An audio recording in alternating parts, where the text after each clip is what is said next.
Peacemaker is back, and Season 2 is already turning the DCU upside down. With 3 episodes out, James Gunn is making it clear.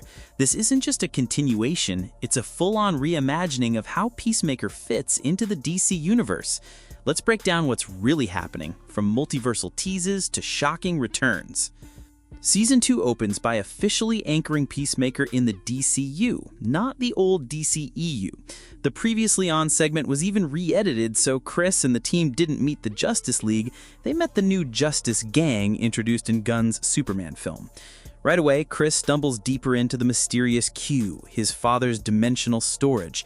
It's more than just a closet, it's tied to Lex Luthor's pocket dimension tech, hinting at 100 universes across the DCU multiverse. Inside, Chris comes face-to-face with an alternate version of his father Auggie and even his supposedly dead brother Keith. This twist sets up the season's central theme: trauma, legacy, and the versions of ourselves we can't escape. Episode 2 shifts focus to Argus. Rick Flag Sr. takes over after Amanda Waller is ousted, driven by his obsession with avenging his son's death at Peacemaker's hands. We see him digging into classified files about Rick Jr., reminding us that Gunn isn't letting the Suicide Squad connections fade away. But here's the real kicker. Subtle clues suggest the Q could be setting up the arrival of none other than Darkseid. Between energy glitches, ominous bird imagery, and Chris's self-destructive spiral, Episode 2 plants seeds for a cosmic escalation way bigger than anything in Season 1. Meanwhile, Leota Adebayo is trying to rebuild her life after outing her mother, Amanda Waller. Her fractured relationship with Kia mirrors Harcourt's spiral into violence and self-harm. Both arcs show how trauma is eating away at this team from the inside.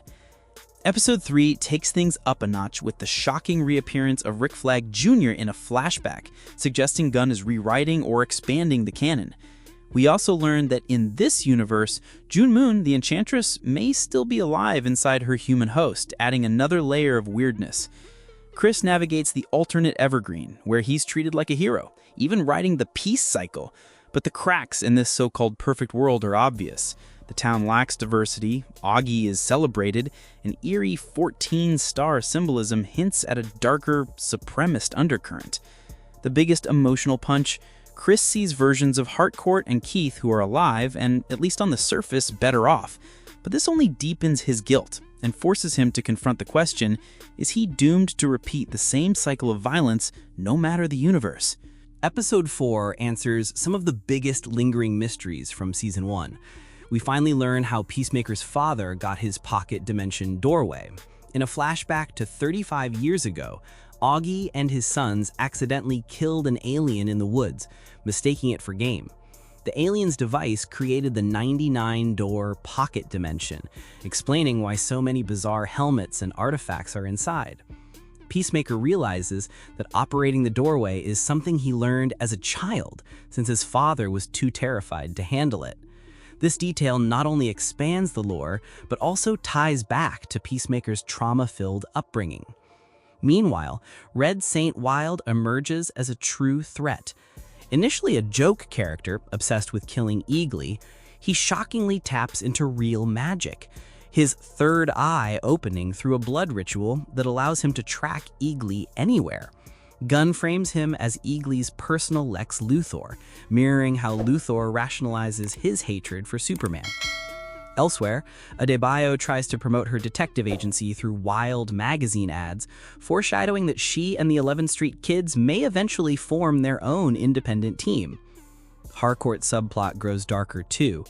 Haunted by Rick Flag Jr.'s death and tempted with a chance to betray Peacemaker for her old job back. The episode ends with Argus preparing to raid Peacemaker's cabin after Red Saint Wild's ritual reveals its location.